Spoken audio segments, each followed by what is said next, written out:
বন্ধুরা আজকে একটা গেমিং ল্যাপটপ নিলাম আমার বোনের জন্য। তো আনবক্স ভিডিওটা তোমাদের সঙ্গে শেয়ার করছি। আমরা নিয়েছি Asus TUF F15 এই ল্যাপটপটি।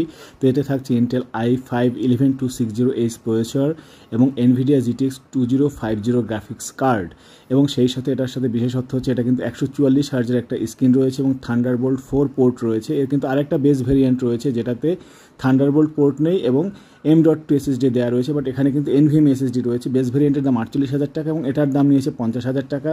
পাওয়ার ব্রিকটা রয়েছে আমাদের 150 ওয়াটের একটা পাওয়ার ব্রিক। তো এটা একটা গেমিং বিস্ট, সব ধরনের গেমই কিন্তু এটা দিয়ে আমরা খেলতে পারবো। সেই সঙ্গে এডিটিংয়ের জন্য এটা খুব ভালো, অনেকগুলো ভেন্ট রয়েছে এবং এর কুলিং সিস্টেমটা অনেক ভালো। এখানে কিন্তু 3টে ইউএসবি পোর্ট, একটা থান্ডারবোল্ট পোর্ট, সেই সঙ্গে কিন্তু একটা এক্সট্রা মনিটর লাগানোর জন্য পোর্ট আমরা পাচ্ছি।